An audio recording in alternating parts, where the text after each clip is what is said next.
ആലപ്പുഴയിലെ വനിതാ ശിശു ആശുപത്രിയിൽ പ്രസവ നിർത്തൽ ശസ്ത്രക്രിയയ്ക്ക് വിധേയായ യുവതി മരിച്ചു.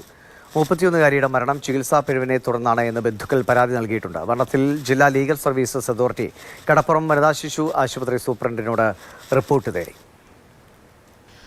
ആലപ്പുഴ സ്വദേശിയായ ആശാ ശരത്താണ് മരിച്ചത്. മെഡിക്കൽ സ്റ്റോറിലെ ഫാർമസിസ്റ്റായ 31-കാരിയെ വെള്ളിയാഴ്ച രാവിലെയാണ് പ്രസവം നിർത്താൻ ശസ്ത്രക്രിയയ്ക്കായി കടപ്പുറം ആശുപത്രിയിൽ പ്രവേശിപ്പിച്ചത്. രാവിലെ തന്നെ ശസ്ത്രക്രിയ തുടങ്ങി. അധികം വൈകാതെ ആശ അബോധാവസ്ഥയിലായെന്ന് ഒപ്പമുണ്ടായിരുന്ന ബന്ധു പറയുന്നു. കൊണ്ടുപോയി കുറച്ച് കഴിഞ്ഞപ്പോഴത്തേക്കും ഒരു 10-20 മിനിറ്റ് കഴിഞ്ഞ് കാണും.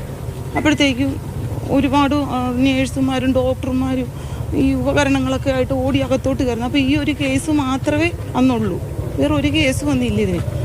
എല്ലാവരും കൂടെ ഓടിക്കയറുന്ന കണ്ടുകൊണ്ട് ഞാൻ ചോദിച്ചാൽ എന്താണ് ഞങ്ങളുടെ കുഞ്ഞിന് എന്ത് പറ്റി, ഇപ്പോൾ മാത്രമല്ലേ ഉള്ളൂ ഇതിനകത്ത്, ഒരു കുഴപ്പമില്ല ചേച്ചി അവിടെ ഇരുന്നോ എന്ന് പറഞ്ഞ് എന്നെ പിടിച്ച് വെളിയിലിരുത്തി.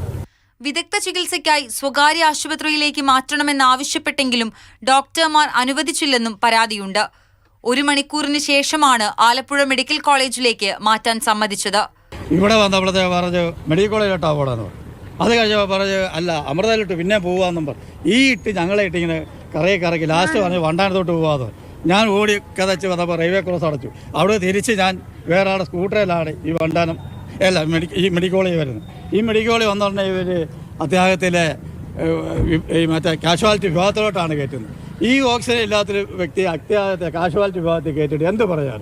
മെഡിക്കൽ കോളേജ് ആശുപത്രിയിൽ ചികിത്സയിലിരിക്കെ വൈകിട്ടോടെ ആശ മരിച്ചു. 4ഉം 7ഉം വയസ്സുള്ള 2 കുട്ടികളുണ്ട്. ഭർത്താവ് ശരത്ത് വിദേശത്താണ്.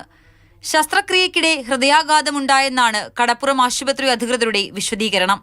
പോസ്റ്റ്മോർട്ടത്തിന് ശേഷം മാത്രമേ മരണകാരണം വ്യക്തമാകൂവെന്ന് മെഡിക്കൽ കോളേജ് സൂപ്രണ്ട് അറിയിച്ചു. മാതൃഭൂമി ന്യൂസ്, ആലപ്പുഴ.